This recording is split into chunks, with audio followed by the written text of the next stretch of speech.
Hello everyone, tingnan po natin ang mga float habang inaayos pa po ang mga float bago magparada. Tingnan po natin mga kaibigan, samut-sari ang mga kulay, ang mga hugis. Ang gaganda po mga kaibigan, ito yung sa Pietro Pindoco na pelikula.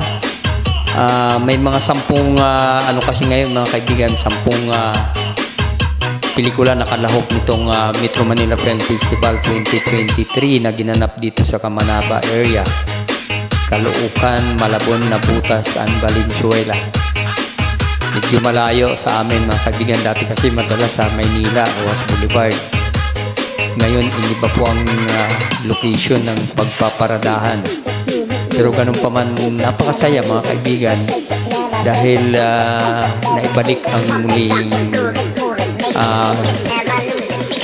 film festival ng ng Metro Manila Film Festival sa taong ito ng 2023. Ang gaganda po ng pagkagawa ito, habang inaayos nila, tingnan natin mga kaibigan ang mga float na gagamitin sa parada sa Sabado, December 16, 2023.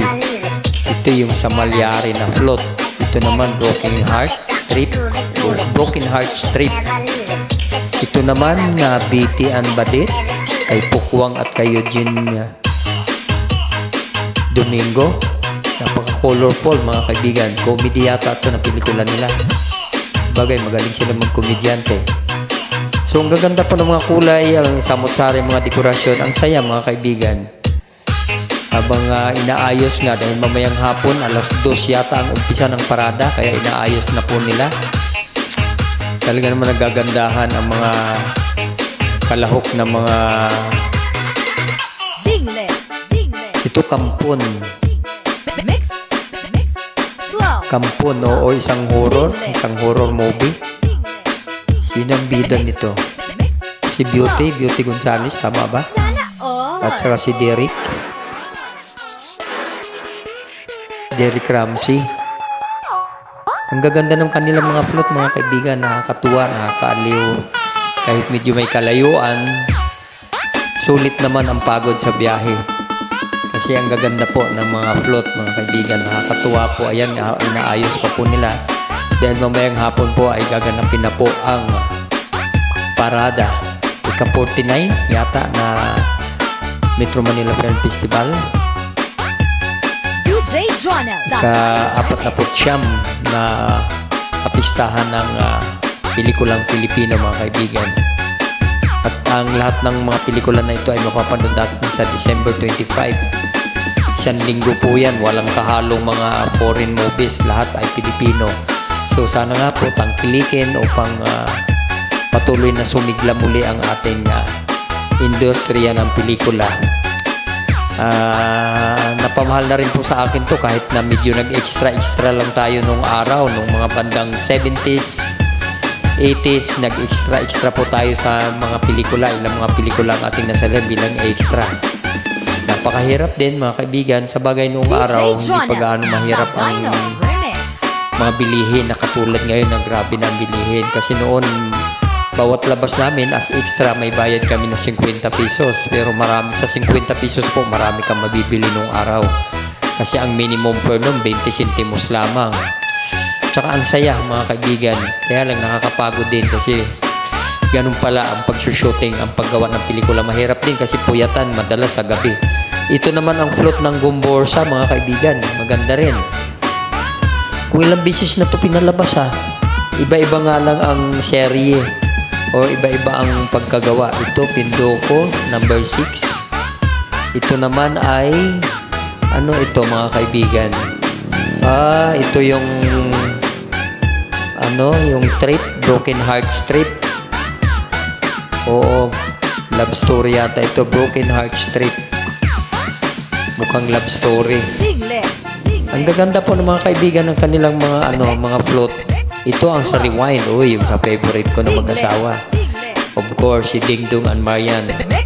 Favorite ko yung mag-asawa na yan dahil talaga namang nakakatuwa sila at nakakaaliw. Bagay na bagay. Rewind. Istorya po ito na parang sa totoong buhay ito. Rewind. Kumbaga pag flashback, pagbabalik. Ang ganda po, ang ganda. O nagre-rewind, nagpa-flashback.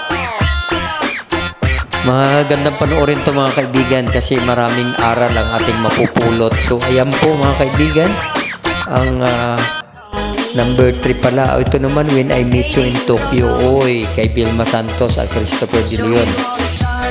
Alam niyo po, nasamahan, nag-extra ako sa isang pelikula ni Miss Vilma Santos.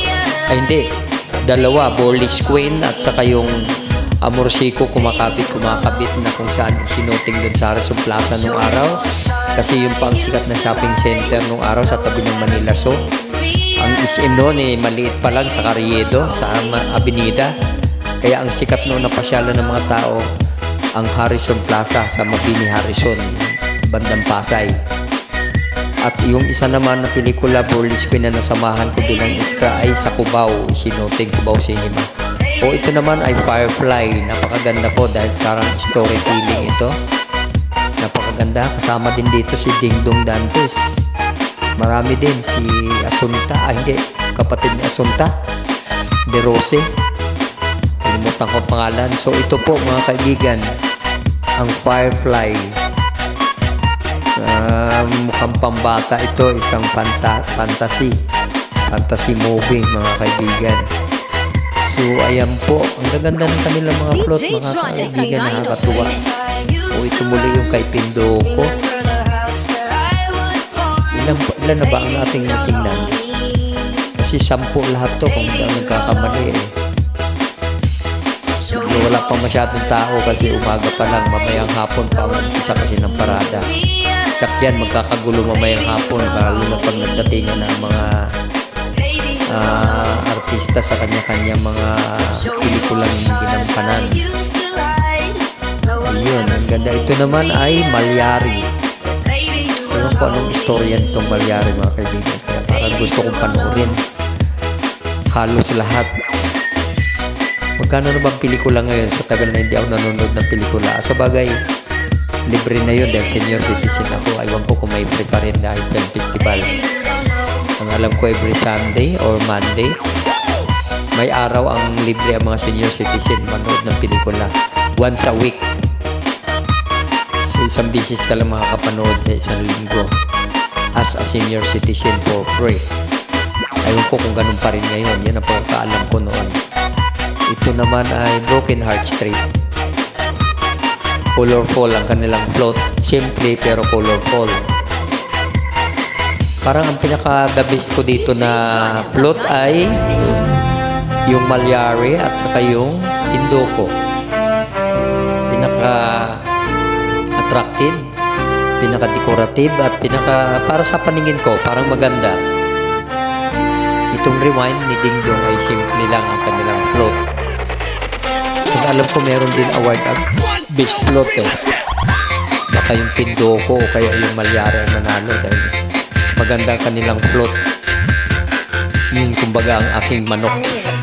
So ayan po mga kaibigan, naway panoorin natin lahat ng mga pelikulang Pilipino na kalahok itong Metro Manila Film Festival. Okay, hanggang sa muli. Thank you for watching mga kaibigan at enjoy hanggang sa muli. Bye bye and God bless. Ingat po mga kaibigan. Merry Christmas in advance. Bye bye. Thank you for watching.